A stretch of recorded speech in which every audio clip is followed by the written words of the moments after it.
Hello and welcome to the Tennis Podcast live from Wimbledon. It is day one of the championships. It is just about to tick over to 11 p.m. and it is still about 30 degrees out here. I'm still utterly overstimulated from what has been a chaotic feast of drama today at SW19. It's been pretty much the dream start to a Grand Slam today, hopefully setting the tone for what's to come over the next 14 days. It has been totally breathless for the last 12 hours and more, so maybe that's why I need a Breathe Right nasal strip, Matt Roberts. Or maybe it's because Jarry, oh my God, in around 15 minutes, please make your way to the exit gates and make sure you take all your belongings with you. We hope you've enjoyed your day here at Wimbledon and wish you a pleasant and safe journey home. Thank you. I thought I was overstimulated. Matt, there is so much Matt-coded stuff happening in this podcast. As you were, Matt, back to your other bit. This is what happens when you commit to a bit. And actually I have to shout out David, my guy, because I actually forgot my nasal strips. Maybe because I, in my subconscious, didn't think that Jarry was going to beat Holger Rune. But he made the comeback in 5 sets, and David legs it to Wimbledon Town Centre to go and pick up some nasal strips. And here we are. You're subconscious. I mean, I think you're very much in your front of consciousness. Gosh, I thought I was overstimulated before, and now we've got a Breathe Right nasal strips bit happening simultaneously with the announcements. Crazy. It's an awful lot. And we haven't even touched upon Amanda Anisimova. What are you wearing in her honour this evening, in honour of her double bagel? Drinking, I think you mean.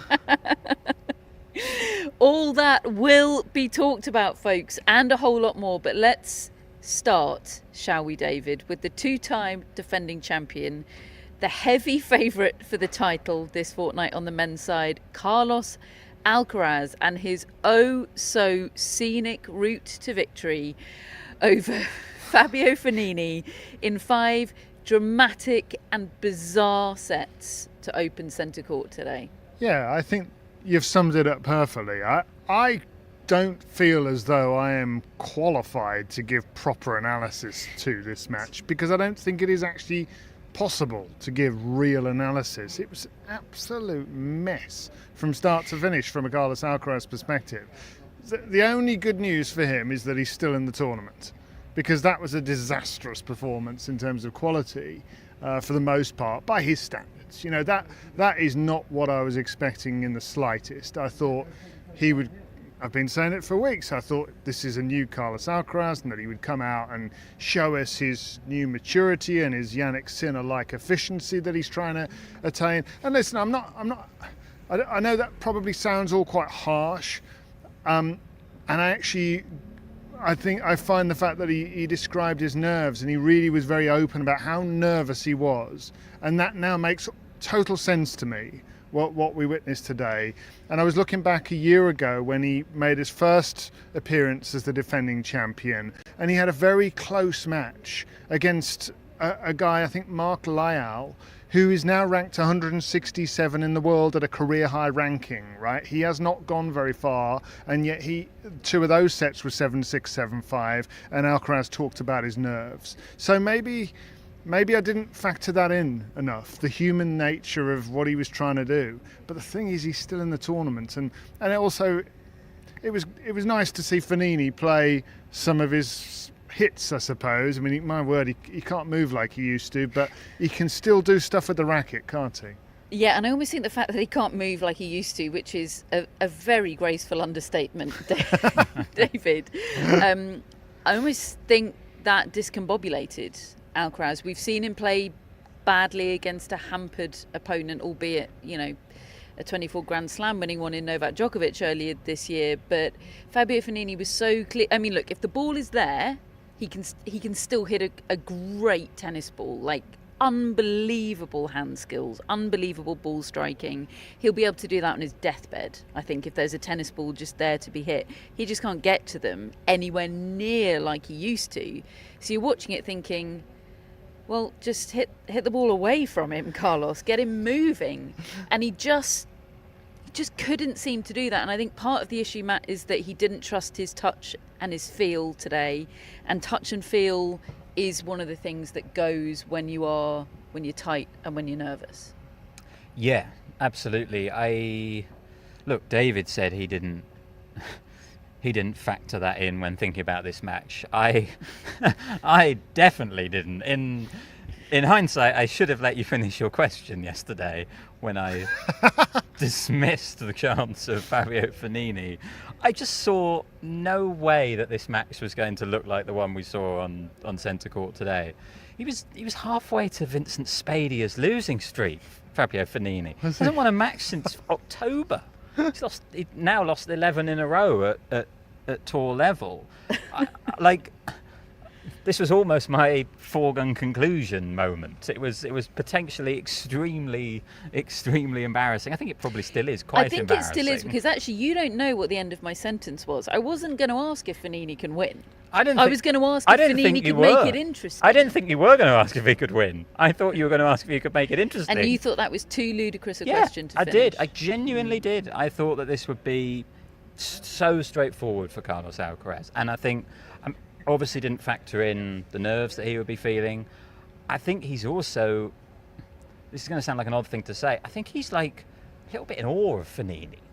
Like, I think he really kind of likes him and vibes with him on the practice court and maybe backstage as well. And it just didn't feel like himself. His out kind there. of tennis. He got dragged, and he got dragged into the sort of match that Fognini wanted to play, which wasn't one that was exposing his movement now. It was one where he could still use his hand skills and his racket skills. And yeah, he was in huge bother there, Alcaraz, today, especially with the heat as well. You know, like we saw that really hot day at Queen's when he struggled against Munar. He struggled again today in the heat. I mean, look, everyone I think pretty much did today. So, look, there was just couldn't have been more different to what I thought.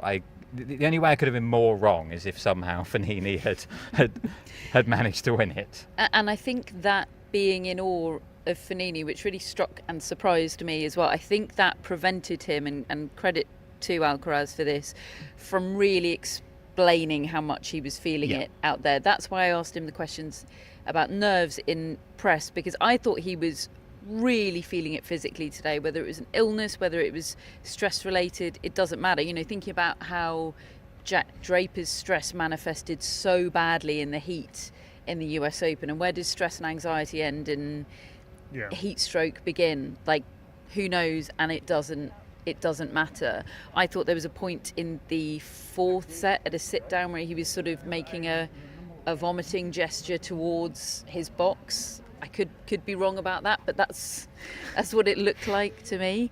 And he looked spacey for the whole match to me. He looked spaced out, and he was getting the ice towel at every sit down. So yeah, whatever you want to call it, he clearly wasn't physically all there today, but he was very, very aware that this was Fabio Fognini's last ever Wimbledon match, and didn't want to be the guy that comes into the press conference and says, yeah, he made it fun, but I wasn't myself today.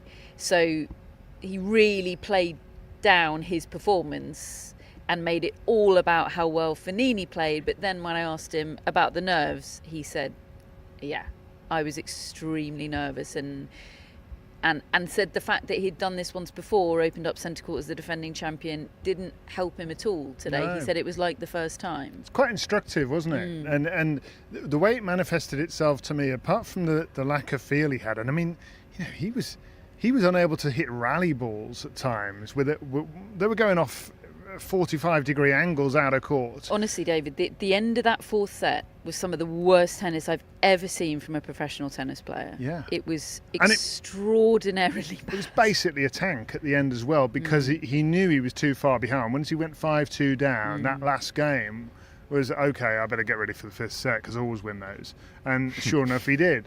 But amazing stat padding for his record today.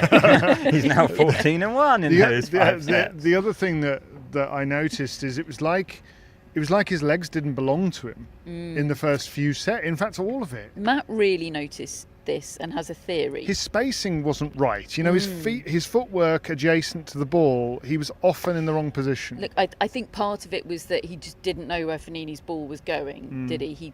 Again, I think that's partly because he was so spaced out, but he just seemed totally befuddled by Fognini. And he does have great disguise on his shots, but also Matt has a theory that I think is good.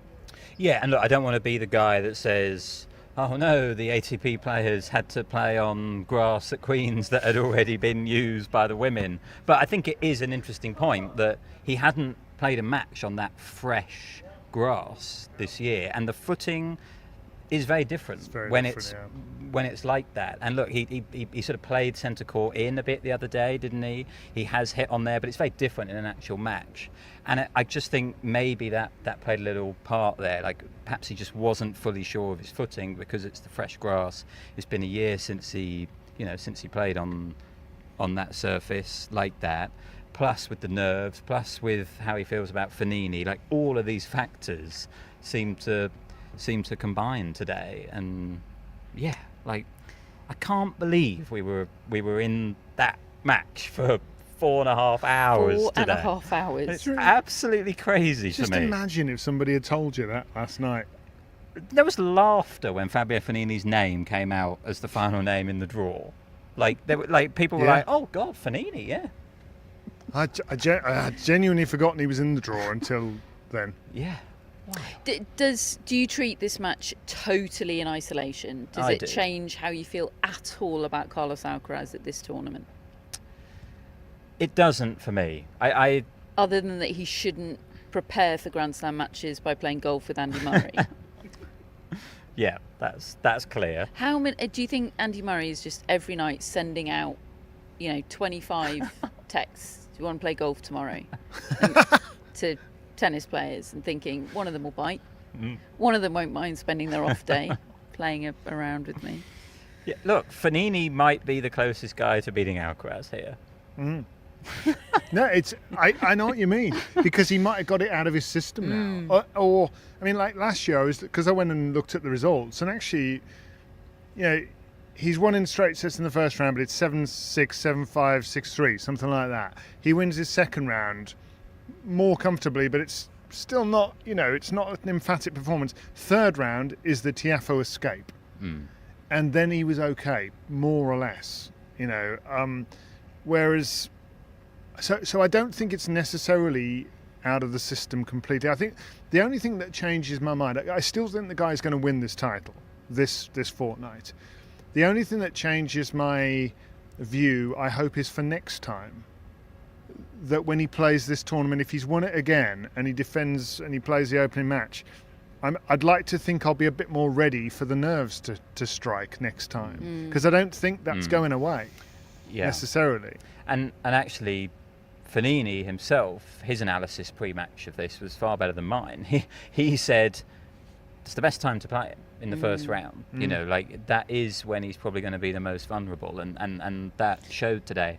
I have to think that he plays a lot better than this. Look, the serve was bad, like nowhere near bad. What we saw at Queen's. There is so much Alcaraz serve bot analysis, which is so painfully out of date already. And bad straight away. Like he was having to save break points at the start of this match today, straight away. And there was just so many moments where, then he managed to win the first set, and I thought, okay, he's going to be fine now.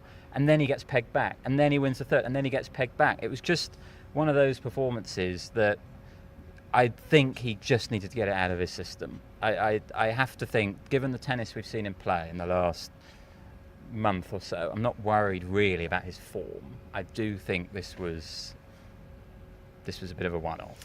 I know he's got a pretty checkered CV, Fabio Fognini, hasn't he? But just in terms of his tennis, which has been sublime at the highest peaks of his career, and some of those have been here. David, you and I watched the match he played against Andy Murray here in 2017. Obviously, we now know that was a quite physically compromised Andy Murray, but it was still an awesome Fabio Fognini that gave the centre court crowd something incredibly fun that day. So, yeah, it was nice to see him go out showing who he was, not being a total shadow of himself. Yeah, I agree. And because he's a great watch when he's on. I mean, he can wind you up as a bloke. I think he's a difficult character, to put it mildly.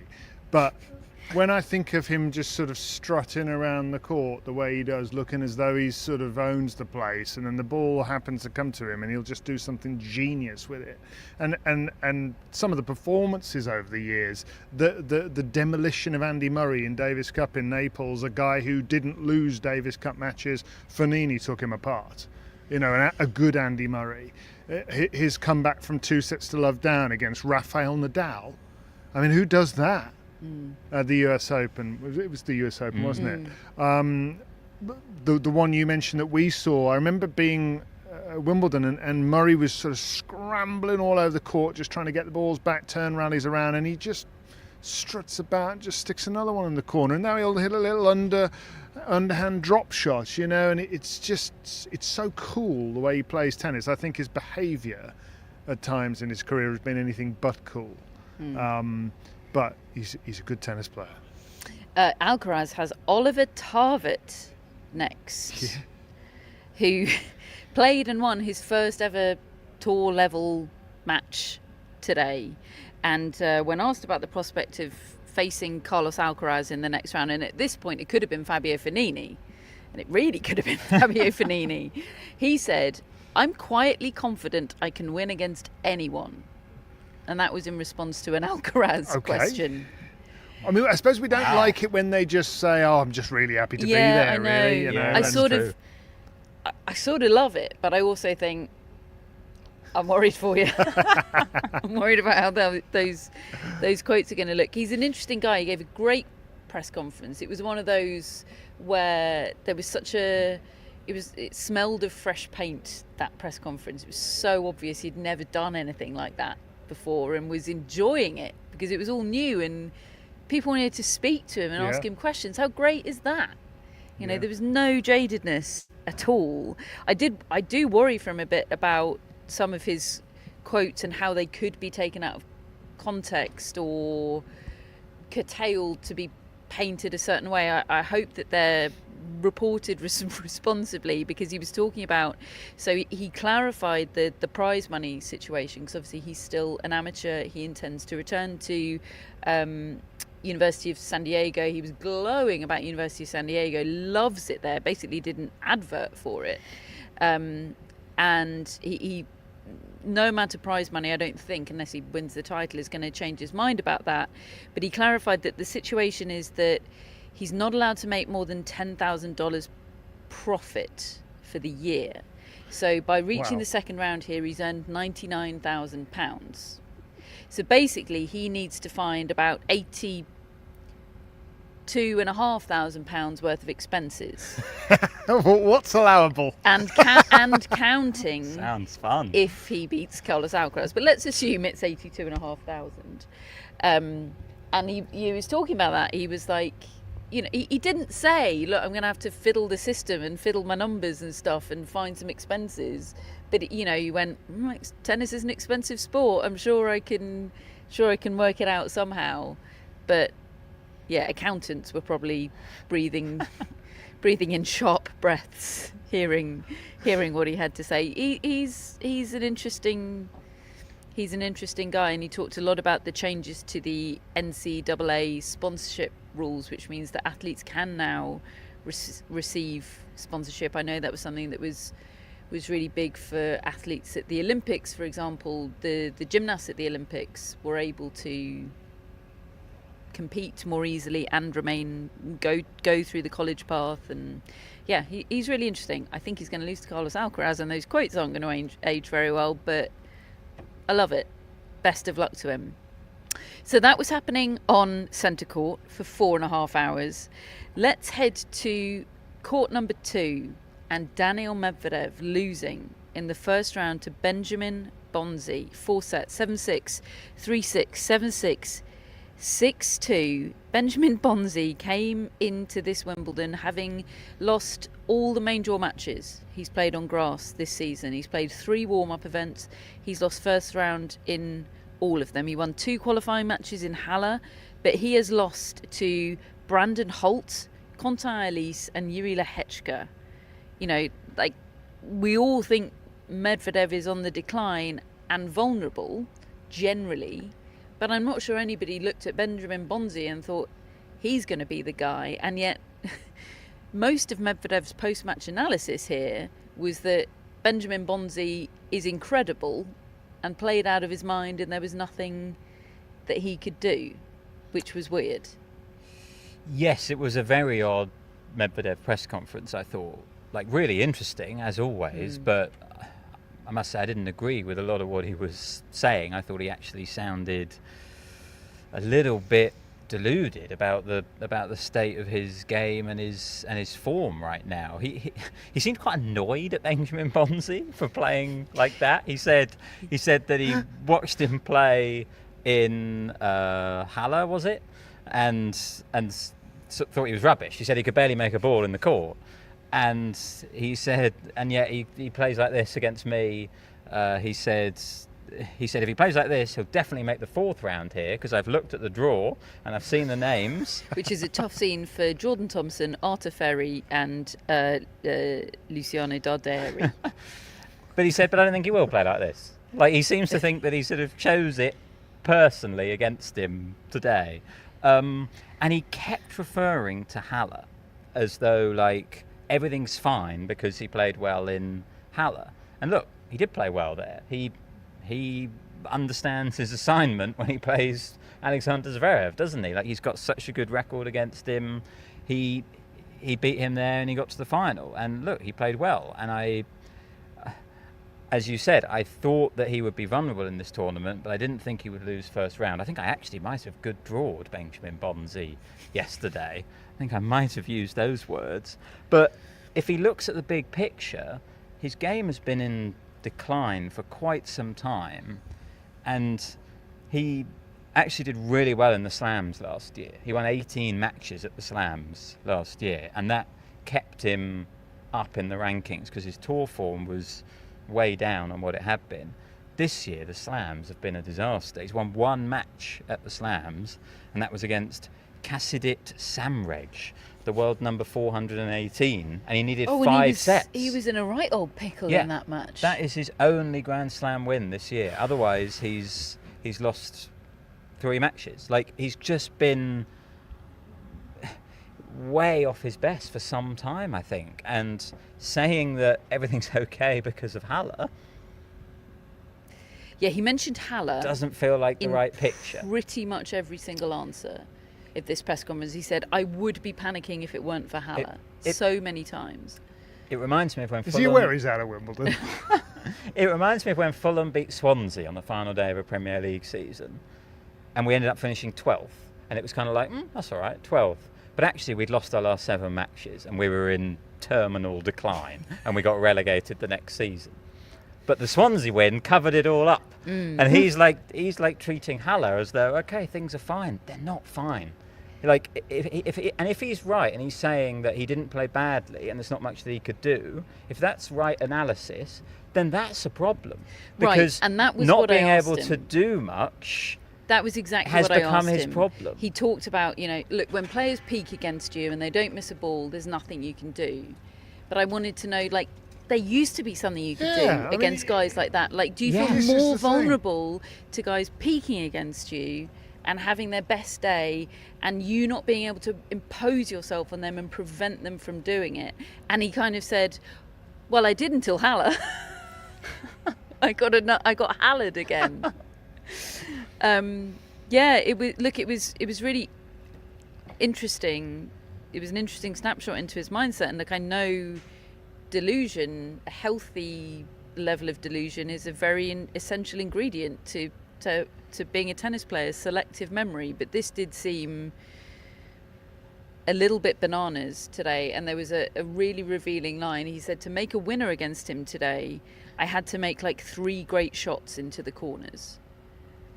And I felt like that is what you used to do, Daniil. You've never had point-ending power. You used to be able to just hit shots into the corners, ping-pong it, work the ball, have incredible rally tolerance. and do that. Keep hitting and impose yourself and with impose your it own with way. his serve in particular, which is. And I mean, I think the thing is, it sounds quite like Alexander Zverev, really, doesn't it? It's sort of, yes, you can keep saying this, but actually the results are telling us that this is happening rather too much for it to be a coincidence. And there are a lot of Benjamin Bonzis around, and better. So if you can't beat him, even if he is peaking, you do have a problem. And simultaneously, while this match was happening, while Medvedev was heading out on court 2, we had Stefanos Tsitsipas, a fellow kind of OG class of next gen, for a while he was losing, and then he ended up retiring against qualifier Valentin Royer over on court 12. He received treatment on his back. He retired at 2 sets to love down. It was a really bleak scene out there for Stefanos. It's a shame, Tsitsipas. isn't it? Yeah, and look, the back injury I think has actually maybe been a slightly under talked about part of Tsitsipas's struggles over the last couple of years, and I perhaps guilty of that. Like I have definitely focused on, the lack of sort of big improvements in his game, but I do think the back injury has taken its toll. What I would say is that he's just kept playing so much. Like I don't think he's necessarily managed the back injury all that well, and he had treatment on it the other week. It obviously completely hampered him today, which is just horrible to see. And yeah, I think it's probably affected his serve over the years as well. Like it's a big problem, and yeah, there were some quotes that he gave pre-tournament about how he feels like he's wasted time. He said he should have hired Ivanisevic years ago. He feels like he's wasted time in his career, and that's quite a brutal quote, but it's kind of true. It's kind of what we've been observing, really, isn't it? Yeah. So that's Medvedev out. That's Tsitsipas out. What other seeds lost today, Matt? The 8th seed. Should we talk about that? Same seed You're as Iga Swiatek, as you pointed out. Nicholas Jarry came from 2 sets to love down to beat poor old Holger Rune. Just collateral damage in Matt Roberts' bit. 4-6, 4-6, 7-5, 6-3, 6-4 in 3 hours, 34 minutes. Matt, he's good. He is. And he said that he was playing well, didn't he? I gave you that quote yesterday. He said, "I'm not in a bad moment. I'm playing well." And I was like, okay. But look, he did come through qualifying without dropping a set. And look, he goes 2 sets to love down here. The first set looked like it was going to be a blowout, but he got some momentum back. But Rune won it. It was quite a tight second set, and Rune won it. And then the match totally flips, and Nicholas Jarry wins it in 5. His first ever. I think it's his first ever win in a 5th set. And it's his first top 10 win at a slam. So big moments for him. And look, honestly, I have rode back on the Nicholas Jarry bit. I hold my hands up. I've tried to distance myself from Nicholas Jarry. Is that because he's done nothing for a year? Yeah, our takes are allowed to revolve. And he's had a bad time, though, hasn't he? He has. Health-wise? He has. He really has. He's had a lot of struggles with his health. And yet there I was, in 35 degrees, in the sun. He was out there, folks. Committed to the bit for the 5th set. He's earned this nose strip. Yeah. And honestly, the 5th set was fun. Rune was pressing to start with. Jarry was holding on to his serve. And then Jarry got a break point. He had a drop shot. Rune hit a nice response. And Jarry hit a diving volley winner over to his forehand side to get the break, and then he served it out again with some really impressive big serving. There was a fun atmosphere on court 3, a lot of Chilean fans, a lot of Danish fans as well. I think the Rune knee was a problem. He had that taped up in this match, and he said it's been bothering him. He said it affected him on his serve and his backhand in particular. Couldn't get as low, couldn't push off as he would like. So there's definitely there's definitely a story there too. But yeah, what a moment for Nicholas Jarry. Shall I read to you how Holger Rune saw Nicholas Jarry's moment? Yep. He said, if I play normal, I'm beating him 9 times out of 10. With all respect for Nicholas Jarry, obviously today didn't make it a lot easier with my knee injury, but yeah, it was not great. Holger Rune cannot play normal 9 times out of 10. That's his problem. Yeah. Like, yes, he's probably right, but play normal then. No, it's Lerner-Tien next for Nicholas Jarry. That's a good match, isn't it? You know, I mean, it's going to be a comical sort of photo at the net between them because, I mean, Nicholas Jarry is a good foot taller than him. But left-hander Lerner-Tien, I think he's a lovely player to watch. He was convincing today, Tien, against Nishesh Basavaredi, who's a good friend of his. They're, pretty much exactly the same age, come up through the same system in the US, and look, that's a fairly good draw. Basavaredi is very inexperienced, particularly on grass, but so is Lerner-Tien, and I thought he impressed today. And well, I know where Matt Roberts is going to be in a couple of days' time. How many nose strips in the packet? 30. So I was going to say he can win like 12 slams in a row. Right. Back over now to court number 1 and João Fonseca's first ever Wimbledon victory, David. He beat Jacob Fernley 6-4, 6-1, 7-6, and you commentated on this. Yeah, I did. And if you hadn't seen it and you just hear that result, you probably think, whoa, I bet Fonseca was awesome and, had the afterburners on the forehand and it showed us just how exciting he's going to be in the future. There were a few moments like that, but I mean, in all honesty, he needed to do so little really to beat Fernley today. I felt really sorry for Fernley. I don't know whether he's dealing with any issues physically with his right arm. I mean, he got that sleeve on, that compression sleeve. I remember that at Queen's when he said he served a load of double faults in the second set of his loss there, and he did reference kind of stress, tension as being something he's wondering whether that's the problem. And he came out today in his first service game and he served 2 immediate double faults on his serve. He served over 10 in the match. He served 3 double faults to lose his serve, like on separate occasions. He lost his serve on a double fault. And it was one of those where after 18 minutes, it's 2 games all. After an hour and 5 minutes, it's 6-4, 6-1. It was horrible for him. And I mean, Fonseca played well and certainly gave moments in the match where you realised his talent. And in the third set, I got to give Fernley credit for kind of keeping that close and getting it to tiebreak. And then he's leading the tiebreak 5-2, Fernley, and then he lost the next 5 points to lose the match. And the thing is, again, it's not like Fonseca played out of his mind. At 5-2, a double fault from Fernley. And then that's in his head then. And then he loses the next point. And it's just, it was a tough scene for him really. And the crowd there trying to lift him. But still, it was a nice moment to be there on the day that Fonseca played on court number 1 and clearly loved it.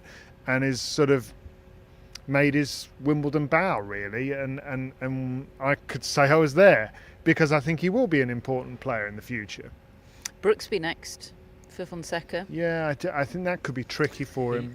Cameraman Matthew did a sound effect. Yeah. At that. Brooksby's difficult to interpret. Brooksby's a Matthew kind of player, I think. With the flat hits and I can see that working for Matthew. Shout out Matthew, by the way. Shout out Matthew. He's back. You didn't see Matt, but he did an incredible zoom in on your nose a few minutes ago. I sensed that was happening by the giggle. You held very still. It was good stuff. Just on Brooksby, he beat Griekspoor today. Like both of them coming off finals at the weekend. Griekspoor obviously won his and Brooksby lost his. So I think it was kind of a tough draw for both that. But quite an impressive win. Brooksby's built into this grass court season. I remember seeing him play Jack Draper in the first round of Queens and thinking, wow, that's a bit tricky. Actually, it wasn't. He wasn't really ready yet, but he's got a lot of wins since then, and that is not easy for Fonseca. Last couple of men's matches to touch upon are ones that we don't know the results of yet because they've been called off due to, Matt, your favourite thing? The curfew, was Fritz. Well, I suppose big picture, yes, Fritz against Pesci Pericard was called off due to curfew, but I think they should have kept playing. There was 40 minutes left. They made the call that they were unlikely to finish a set, so they shouldn't start one. And yes, all the previous sets in the match, it was 2 sets all. Fritz having fought back from 2 sets to love down as a thriller out there. The remaining crowd were not happy about it being called off. All the previous sets had gone longer than that amount of time, so I get it. But Fritz was frustrated, wasn't he? Because he was asked what his preference was, and he stated, I want to continue, and then they called it off anyway, and he was like, well, why'd you ask me then? Which is exactly the response I would have given in that moment. Yeah, confirmed. Yeah. It was a good match though. Really I thought this good. it was supposed to be on court number 2. Matches on court number 2 went so long, got moved to court 1, and I thought, oof. In fact, we spoke to a cameraman, didn't we, that was working on court number 1 and found out he had this bonus match to cover and thought it would be a bit of a serving snooze fest. And look, there were a lot of aces, there were a lot of unreturned serves, and yet somehow this was quite a thriller. In the moments that mattered, it was truly dramatic. I mean, Taylor Fritz, how he stayed together mentally after the first 2 sets, I don't know. I was walking past the TV when it was in the tie-break and he was 6-5 up in it, and I thought, I'll just stop and watch this set point for Fritz, watch him close out the set, and he locks into this rally and he's just deciding to keep... This is the first set. This is the first set, and he just thinks, I'm going to keep this rally going, and he's playing like a war. And Pesci Pericard plays another kind of percentage tennis, which is, I'm going to go for everything. And if it goes in, then I win. If I don't, I lose. And he's going for broke, and eventually he saves that set point and then goes and wins the set. And you could see the look on Fritz's face is, how on earth did I not win that point? Second set, he stays with him, gets into a tie break. He has 5 set points in it. 6-2. Fritz is leading that second set tie break, and he doesn't win the set.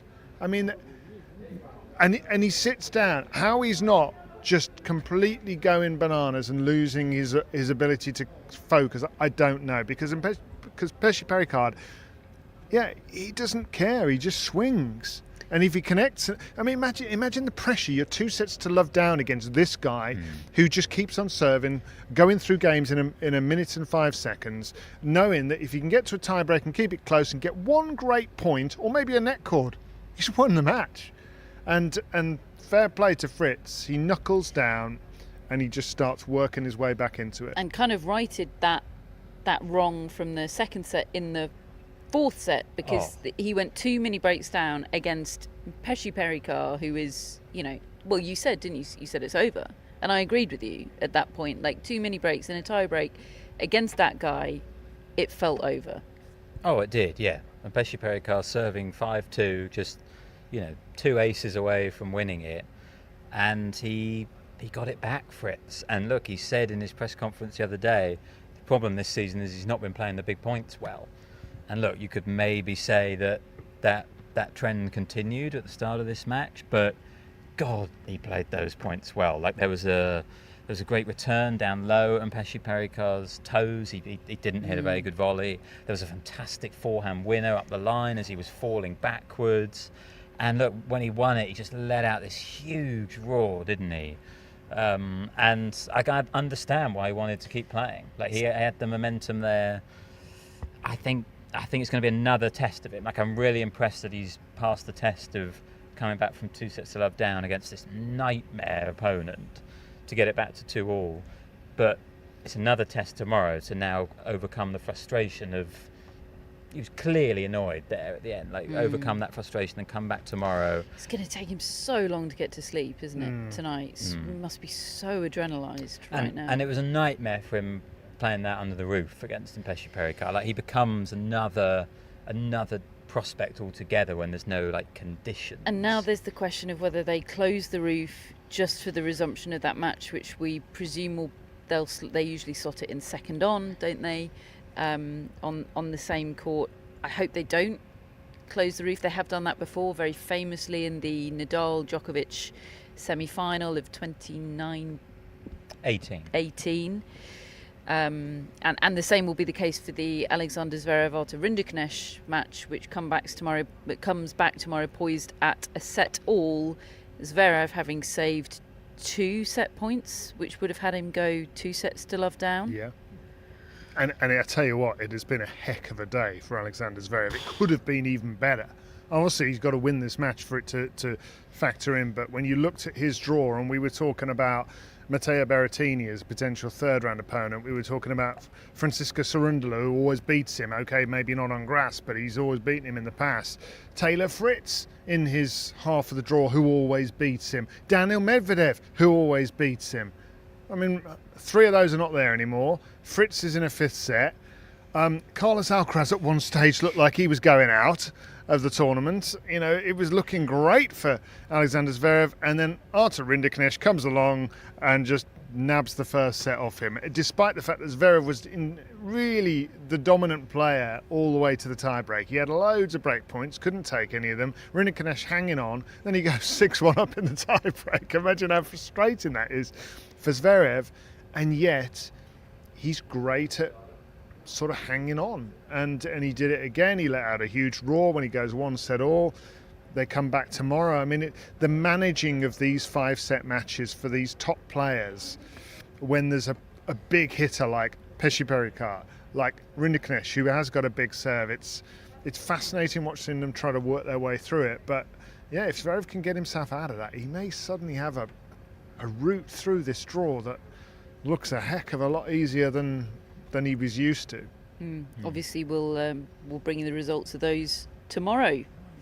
In terms of the women's today, it's quite difficult to know where to start. There's not one big standout story today on the women's side. So let's start with the first match of the day, and the first thing that Matt saw at this year's Wimbledon 2025, which was Yelena Ostapenko hitting a foot fault serve.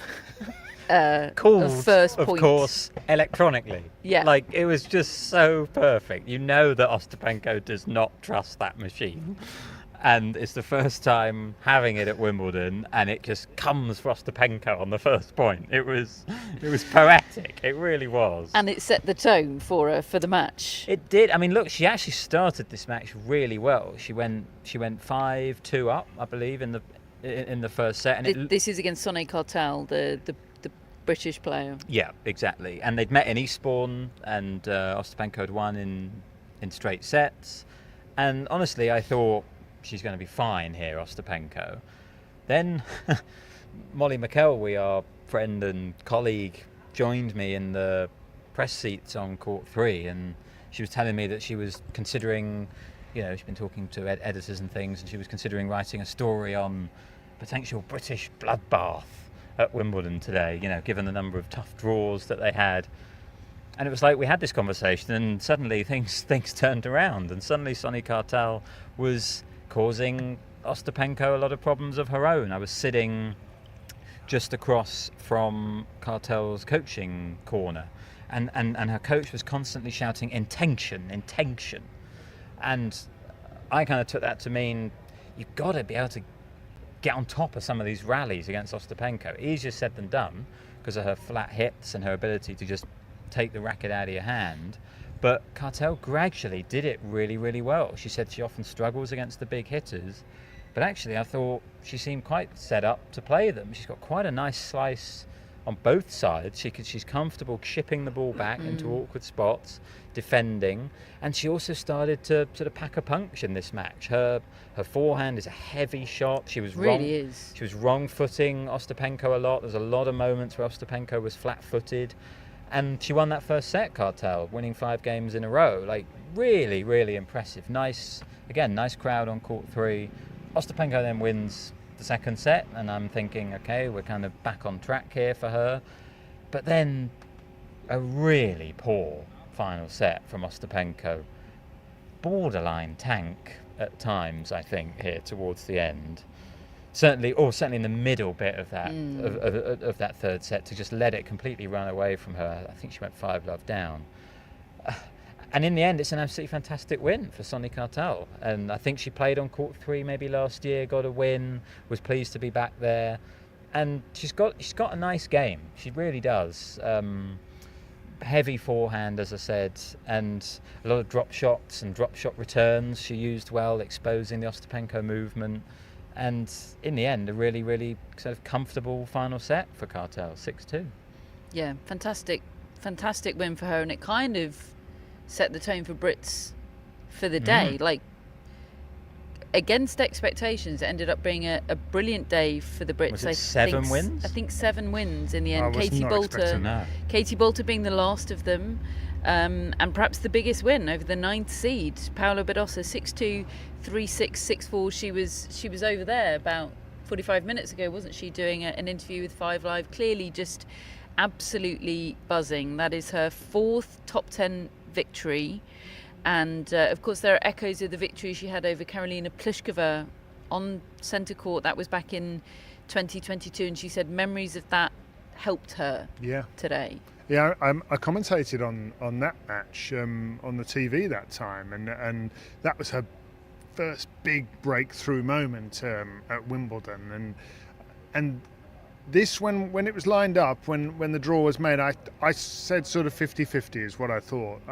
Obviously Badosa's top level, this is a former world number 2, I think, in Badosa. So of course her highest level would be higher than Katie Boulter's, but the surface I think suits Boulter, and she came out absolutely going for it on the forehand and won that first set comfortably. Martina Navratilova was commentating on it and was really impressed with the way she was going about it. Got pegged back into a set all, and then the key thing was when it was really tight, at sort of 3 games all, deciding set, once again Boulter stepped up and just started to trust that her game could do damage. And I think that told in the end, and she kind of drew errors from Badosa and was a worthy winner, I thought.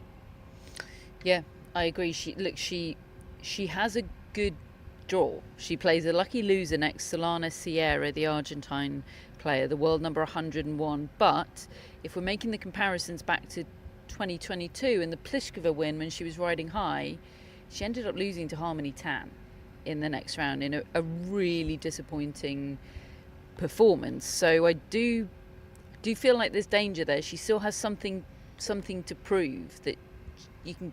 It's one thing getting the big win, isn't it? It's another thing carrying it on. Now I do think she will this time. And some types of players cause her trouble, I think. But I also think probably experience accumulated since then that may help. Yeah, I back her to do it. I just don't think it's a given. I No. really remember that Harmony Tan performance, and she was flat, and it was a strange one. So it will be interesting. Staying with the Brits for a moment, because there's so many of them that won today. Emma Raducanu comfortable in the end against Mimi Zhu, 6-3, 6-3. Look, her body wasn't really under too much stress in this match. There didn't seem to be any issues with the back, which was great to see. I don't think that necessarily means the back is fine, big picture, but it was great to see this not being a physical struggle for her today. She now plays Marketa Vondrousova in round 2. Vondrousova having taken out the 32nd seed McCartney Kessler 6-1, 7-6. Is Marketa Vondrousova going to win Wimbledon? I mean, you wouldn't put it past her, would you? No. Very possible. She led 6-1, 5-1 against Kessler today. Couldn't and then, be more Marketa Vondrousova. Something happened. Yeah, I mean, I saw that score while I was out getting nose strips, and I got back, and it's in a tie break, and I'm like, I'm sure she was winning that comfortably. And then I looked at this, they've got quite a good feature on the Wimbledon website where you can actually look point by point, game by game, and it's they also have an upset alert right graphic, which I really like. I think it's a bit controversial, isn't it? And I'm sure they could get in hot water with, well, what counts as an upset? But Right. I really like it. But you know, if you looked at it, it just was 6-1, 5-1, 5-2, 5-3, 5-4, 5-5, 5-6, and then she gets it into a tie break, Vondrousova, and then she just cruised to victory. I mean, if you were McCartney Kessler, you'd be fuming. She's an upbeat player who was really giving it some. You know, as she goes into that tie break, and then suddenly she's just snuffed out for the rest of it. It's interesting, Vondrousova, Raducanu, because Vondrousova, I was reminded today, was one of the players that Raducanu beat on her breakthrough run here to the fourth Court round one, in 2021. That's it, yeah. And Raducanu talked about that a lot today. She said that was a real turning point for me here, and look, I think Marketa Vondrousova is going to win this match because I think she might be winning Wimbledon. Who can say? But I do wonder if, just in the same way that the memories for Katie Boulter of stepping out onto centre court against a big seed that she's not necessarily expected to beat, I do wonder if Raducanu can harvest some of the same kind of muscle memory against Vondrousova.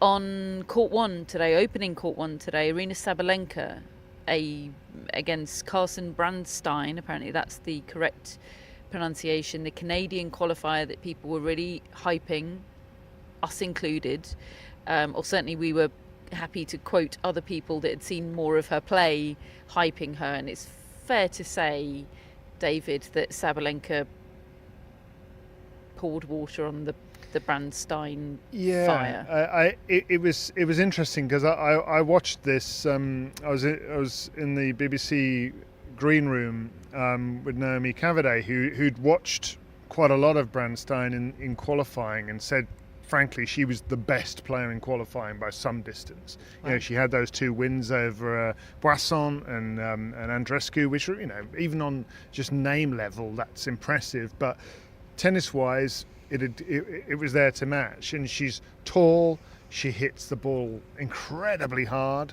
but honestly, she looked so nervous when she came out, or at least, even if it wasn't nerves, it was that kind of discombobulated look, as though the legs don't belong to you, and obviously you're playing Sabalenka. It's very difficult to get any rhythm, and you've got so little time to get used to it. Never done it before. Suddenly she's 5-love down in about 20 minutes, you know, and you're really thinking, oh goodness, this could be over in another 20 minutes. And then she did the thing when she won her first game to go 5-1, where she threw her arms into the air.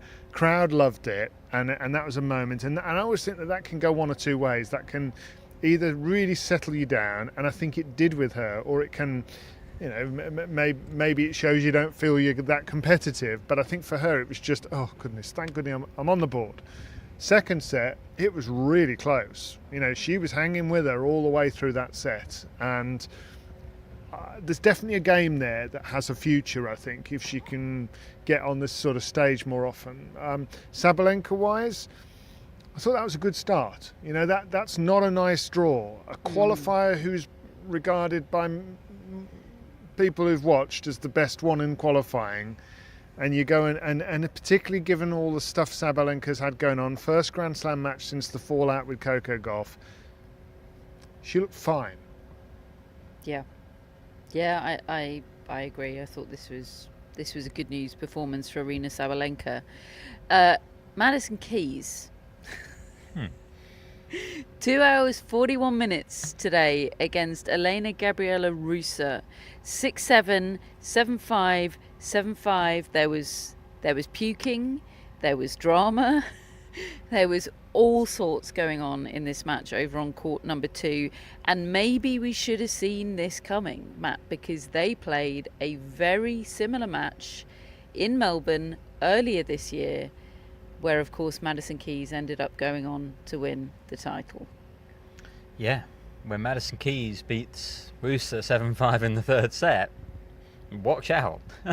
Because it's identical score, was it? Identical final set score. Wow. Yeah, and look, so many of their sets have been tight. They've only played the 2 times, both this year at the Slams, but so many tight sets. There's something about Ruse's game that Keys seems to find really bothersome. And today it was, I don't know, it almost didn't feel that much about the tennis. It was just such a dramatic match. Ruse was under the weather, to put it mildly, for the whole thing, really.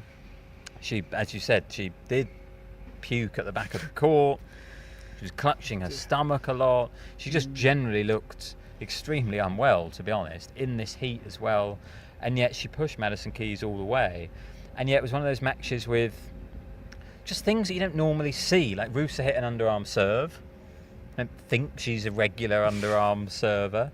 Keys hit a serve that was almost, and bear with me here, was almost a lob drop shot winner off a serve. She framed it, it went miles up into the air, caught the wind, dropped, and just landed long, with Ruse sort of scrambling to try and retrieve it. It was absolutely hilarious. And then there was a point towards the end of the match, which was a crucial point. It helped Ruse get back on serve as Keys was serving it out, where Ruse scrambled to the defensive shot and it landed on Keys' side and came back over the net. And Keys ended up trying to get it and fell over the net, sort of went over the net. And so things like that just sort of kept happening. It was absolutely wild.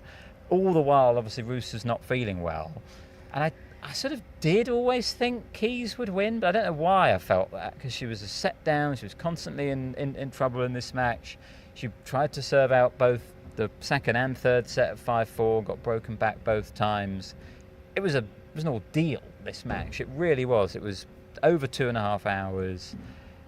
But Keys got through it. Somehow, some way, she got through. And now she's got, I think, a tricky match next as well. Danilovic. That's right, Danilovic. Yeah, buckle up. Yeah, tough draw. She's going to bring it. Jasmine Paolini needed to bring it from a set and a break down against Anastasia Sevastova today. She didn't look right to me. She looked said pale. That the other day, didn't you? Yeah, and it wasn't based on much. I don't necessarily think that's my amazing reading of Jasmine Paolini. It was based on sort of a 2-minute snapshot of a press conference, but she definitely didn't look right in the match today. I don't know what's going on. She looked like she was struggling in the heat, but she's Italian, so I would expect her to be. I've never seen her look like it. that before. No, nor have I. And she really was in trouble in this match, David. Yeah, she did. And look, this is against a player who, at her best, was a very, very good player. But Anastasia Sevastova has not been a tennis player for years. She's retired twice since then. And huge credit to her for making such a good show today. And she's a lovely player. She's difficult. She's got hands, and she slices the ball around. And on this surface, maybe that was difficult for Paolini to get used to, especially if she's not feeling well. But then usually Jasmine Paolini would be different to this. And again, the good news though is she got out of it, and by the end, she looked a little bit more like herself. She did, yeah, and she's got Kamila Rakimova next, which you'd say is a good draw. Again, I'm saying good draw in the same sentence as Jasmine Paolini. But look, I'd have said Sevastova was a good draw. But, there's no. I think you did, actually. I did say that. No such thing as a good draw. The depth is such that there's nobody that you can get away with not showing up against, is there? So, I hope she finds herself. We're getting there, Matt. We're getting there. In fact, should we go there? Should we go to court 15? Yeah. Double bagel for Amanda Anisimova. First time in her career getting a double bagel. I didn't think she was a double bagel person. She's always got a, poor service game in her. And look, I said if she gets past Yulia Putintseva in the first round, she's going to the semi-finals. Stand by it. I think she's in such a great section of the draw. Hold on, you said she was going to win the title in 4 hours ago. In the excitement of of the double bagel, I got carried away. It and was updated double the- bagel, and David had just appeared with the pack of nose strips. Yeah. He was. Yeah. Things he were was going having a well at moment. that time. Jarry had won. But look, I think our sort of read on this match changed a little bit afterwards. To be honest, like I think at the time I noticed it. I noticed that when Anisimova went 3-love up, some security men appeared on court, and the umpire came down from his chair and had a word with them. I was actually watching on my phone while I was on centre court watching Carlos Alcaraz, so I didn't get a really good sense of what had happened. And then the match carried on, so I didn't think it was necessarily a big deal. But we understand that Yulia Putintseva requested for someone in the crowd to be taken away.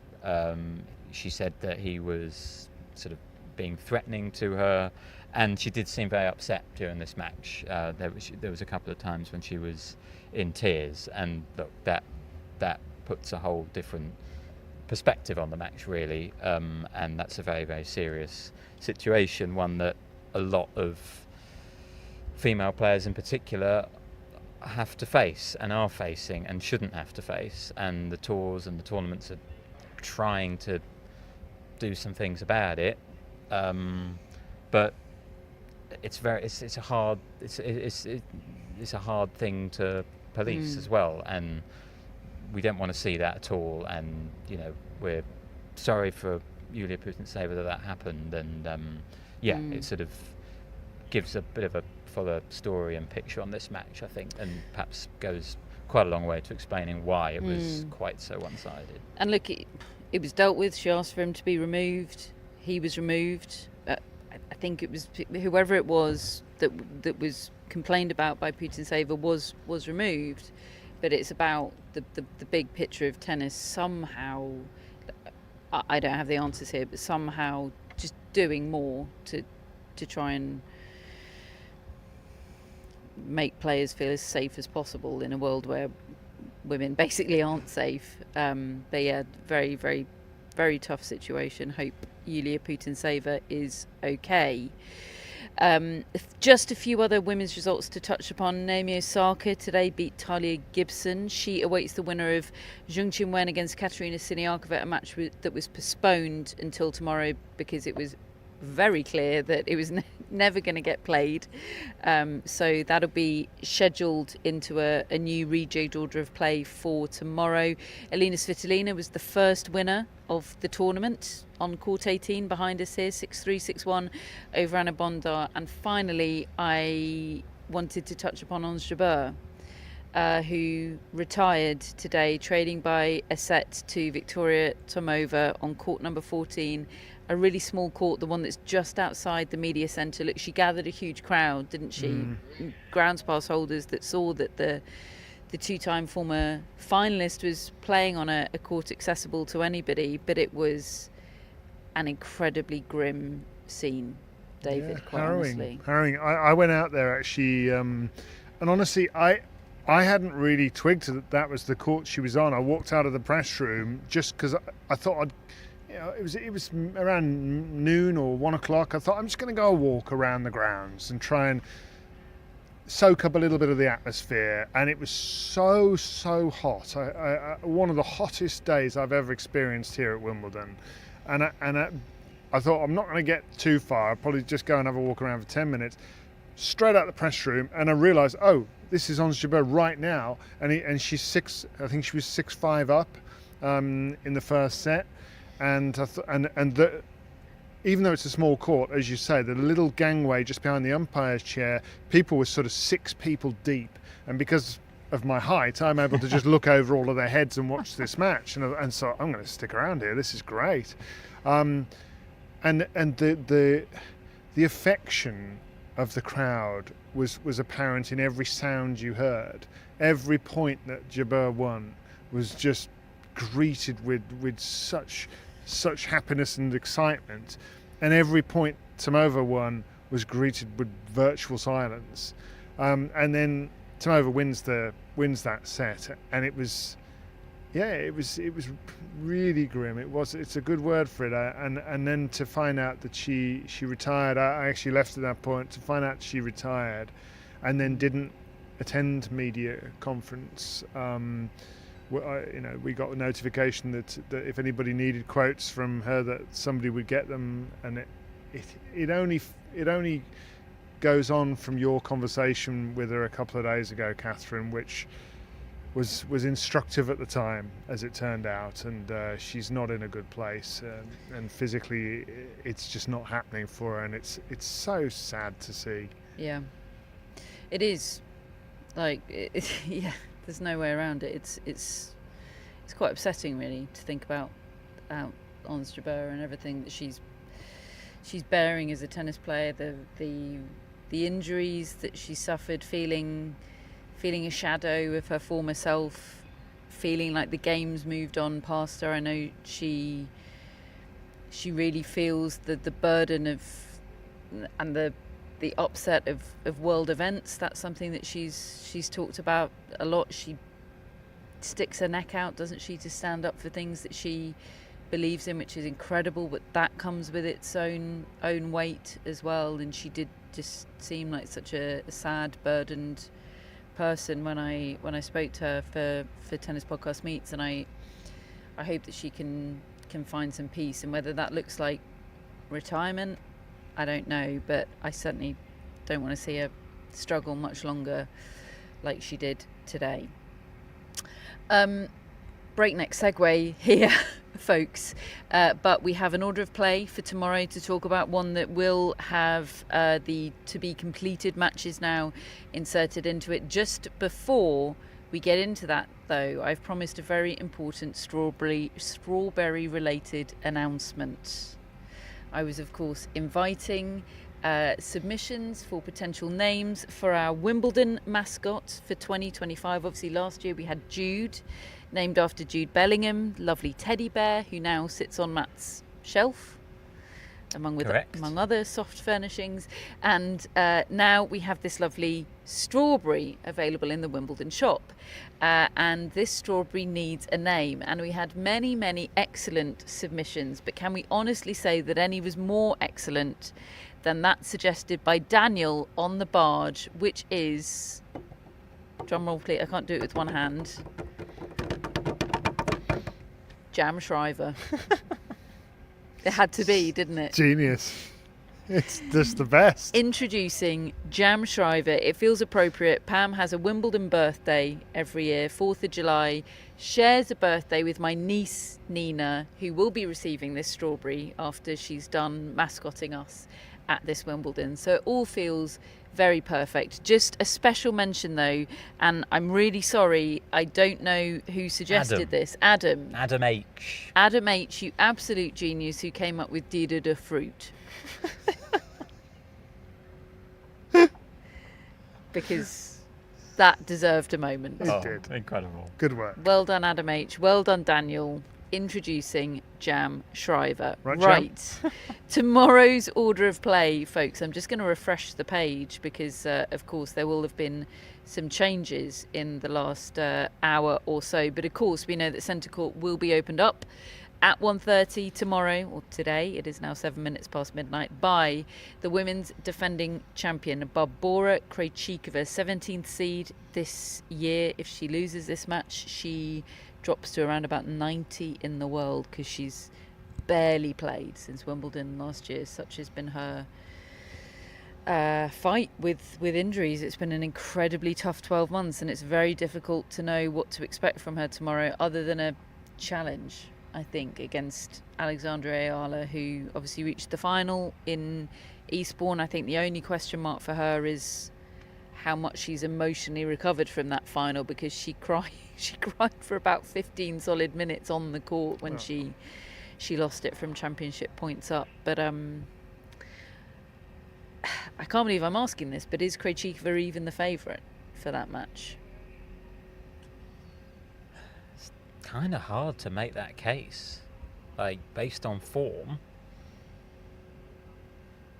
I would probably lean Ayala in that one. Me too. At the very least, it's upset watch, isn't it? But, you know, we saw today with Carlos Alcaraz, like stepping out in that slot on centre court, like that can do things to players. And as you said, that was a physically grueling final for Ayala in Eastbourne, but mentally and emotionally too. She had a lot of championship points there. That would have been a really big moment for her. She would have been desperate to win that title. It's a very quick turnaround to come here and play such a big match on a big occasion. It's a really intriguing one, actually. I do have a slight just sort of nervousness watching Krejcikova, to be honest, given all the injury problems. I haven't in her recent comeback, I haven't really necessarily enjoyed watching her all that much, just because I'm kind of worried she had to pull out of Eastbourne last week after a couple of very, very long wins. So really tough to say what happens in that one, but I probably would lean Ayala. Then on centre court we have the resumption of Otto Rinderknecht against Alexander Zverev. That's been given a not before 2:30 start time. Third on centre, it's Alexandra Muller against Novak Djokovic, and fourth on is Diana Yastremska against Coco Gauff. So it could be a late one again tomorrow. And incidentally, obviously you've got the extra to be completed men's match inserted in there, but we'd talked yesterday about today's order of play and worried that they'd missed an opportunity to put two women and one men's on centre, because it was looking difficult given how the halves of the draw had worked out for them to put two women on centre tomorrow, but they've done it, and that's great to see, which means that over on court number one we have the world number one Jannik Sinner against countryman Luca Nardi. I think Nardi's going to get absolutely crushed, but excited for that. I'm saying nothing after my Fabio Fognini mishap. Then we have to be completed Taylor Fritz against Giovanni Pesci Pericard, bonus fifth set for everybody on court one tomorrow.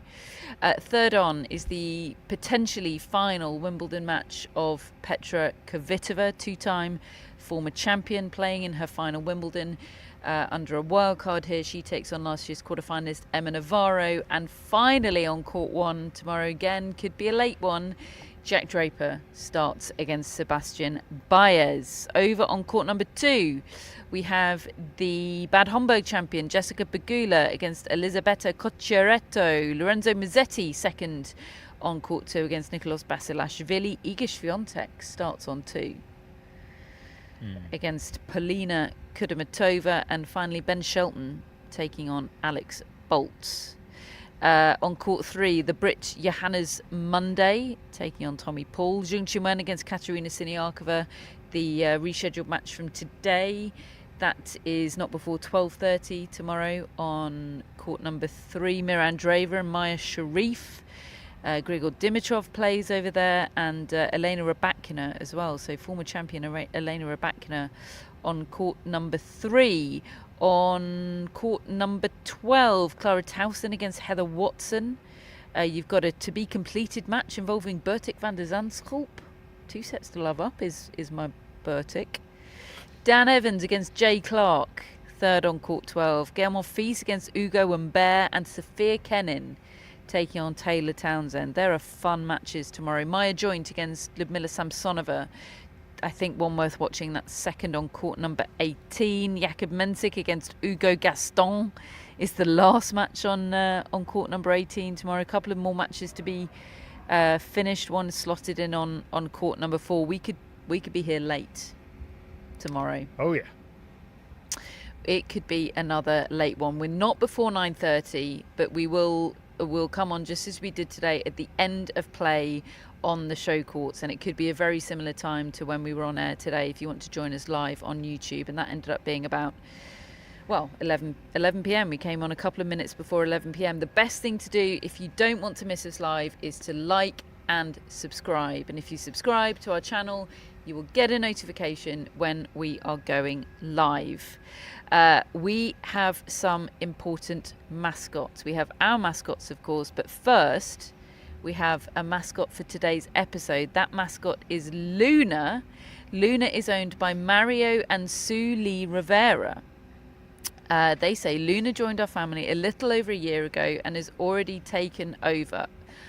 Vicky's put a picture of Luna into the stream, and now I'm really distracted by the face of a lovely dog. She's very energetic. She's 1 year old, and she's at Lagotto Romagnolo, often referred to as an Italian water dog. I was worried there that it was a breed of dog I didn't know, but I do know an Italian water dog. Phew. She is right at home with the Riveras in New Jersey. Yes, another listener from New Jersey, where she has access to a 0.5 acre yard plus 2 baseball fields behind the house to run around. Last but not least, she also has a pool, which she regularly jumps into during the summer. She's got better living arrangements than I do. Her favourite pastime is fetching tennis balls. Very apt. She can fetch tennis balls all day and will constantly be found in the house dropping tennis balls at our feet in hopes of getting the next toss. When, brackets if, she settles down, she enjoys curling up with someone from the Rivera family on the couch. She's very bad with personal space. All the best dogs are. So Luna simply must be excellent. What a lovely dog. So thank you, Luna, and thank you to Marlo and Sue Lee Rivera. Thank you for making Luna our mascot today. We of course have our mascots, Phoebe, Maisie and Roger. Hello to you. Jam Shriver, new mascot for Wimbledon 2025. We have our top folks and executive producers, Greg, Chris and Jeff. And I think, Matt, we have some shout-outs.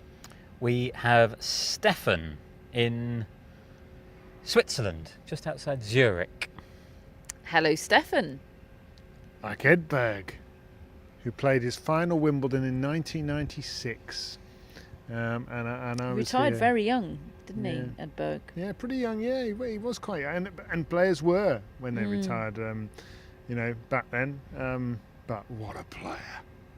Serve and volleyer. Like Stefan Djokovic. Yes, that's right. Their ex-son. Stefanos Tsitsipas. And of course, like Roger Federer, also from Switzerland. Yes. And backhand lister Belinda Bencic. I could go on. Do we know anything about Stefan? No, we don't. So thank you for this. Thank for you, this fella. Thank He's you, a friend Stefan. of the pod, and he's a top bloke. We've also got Brendan McHale from Hel- Dublin. Hello, Brendan. Hi, Brendan. I've struggled with Brendans in the past. McHale, like Christina McHale. Yes, thank you, Yep. Matt. And Brendan says, my friend and I were such big Goran fans that even when Croatia played Ireland in Davis Cup, Dublin 2000, I remember that. we were, presumably, the only ones in the crowd secretly rooting for him against our own team. Shameless, but we desperately wanted him to gain confidence for Wimbledon. P.S. Thank God he finally did win the following year, Yeah. or neither of us would have ever recovered. Well, that shout out is a boost for Goran, who's Yeah, had a tough he day needed today. that, Brendan. I'm telling you. I'll let him know. Brendan, thank you. I think David actually might let Goran know Oh, well, that. yeah. So there you go. No problem. Thank you, Brendan. And finally tonight we have Nina from the Netherlands, but living in California. Hello, Nina. Great name. Yeah, great name. And Like Nina Stojanovic Yes. very good. of being jilted by Novak Djokovic at the Olympics fame. Yes. What do we know about Nina? Nina has asked to shout out her friend Corey as well. Aw. She says, she and I met 9 years ago on the tennis court as opponents, but became friends after the match and have been ever since. Oh. That is lovely. Like Corey Coco Goff. Lovely stuff. Thank you. Thank you to all of our friends of the Tennis Podcast. If you'd like to become a friend of the Tennis Podcast, then the link is in our show notes. That gives you access to all of our bonus episodes, including the Tennis Podcast Meets, which was our interview episode from Wimbledon, which went up a couple of days ago. We do tons of bonus episodes throughout the year. You also get ad-free listening, access to the Barge, our community non-toxic platform, which is a very special place. That's where you can find Hannah all day long if you've enjoyed being in the live chat today. So the link to become a friend is in our show notes. We love being live from Wimbledon. Thank you, Wimbledon, for letting us do this. And thank you to The Athletic. We are proudly part of The Athletic Podcast Network. And folks, we will be back tomorrow. And honestly, I hope it's going to be like today, because I loved today. It's been epic. Yeah, this has been one of the best starts to a Grand Slam that I can remember.